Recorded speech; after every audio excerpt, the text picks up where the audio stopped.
Hey church, Pastor Chris here with another episode of the Mutant Church. Today I'm talking about stability.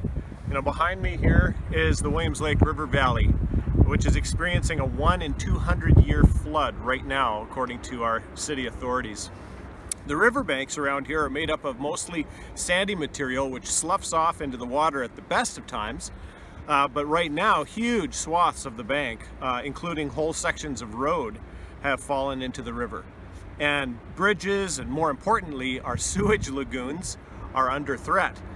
So there are machines working down there to fortify the banks by putting heavy stones in place. They call that riprap, to keep the bank from crumbling. It totally reminds me of a story that Jesus told in Matthew chapter 7, where he said this: "Anyone who listens to my teaching and follows it is wise, like a person who builds a house on solid rock. Though the rain comes in torrents and the floodwaters rise and the winds beat against that house, it won't collapse because it is built on bedrock.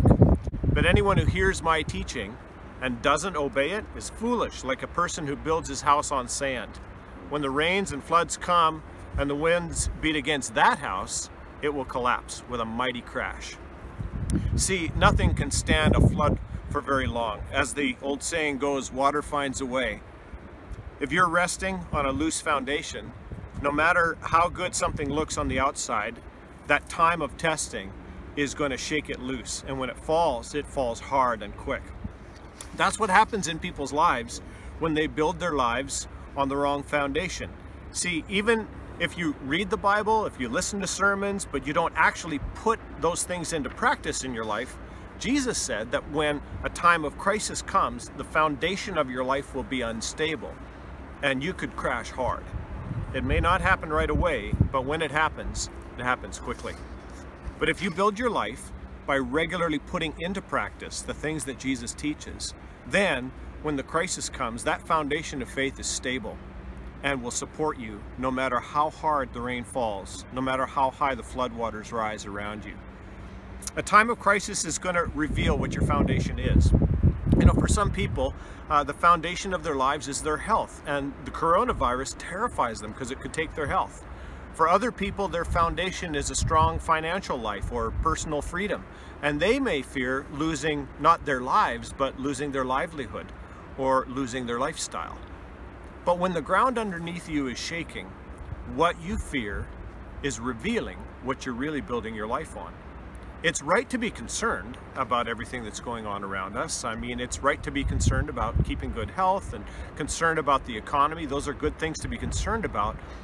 But if during this time you continue to practice a daily habit of worship, of obedience to God, of turning toward Him first instead of looking to your fears first, then you're building your life on a rock.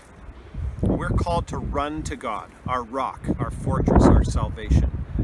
Do I think that if am I a good and decent person, it'll all work out for me in the end? Because if I do, I'll find that foundation shaken when my life is put to the test. But if I put my trust in the person of Jesus, in His perfection, in His work on the cross for me, then nothing, not a global pandemic, not a collapsed economy, not even a loss of my freedoms can threaten my hope.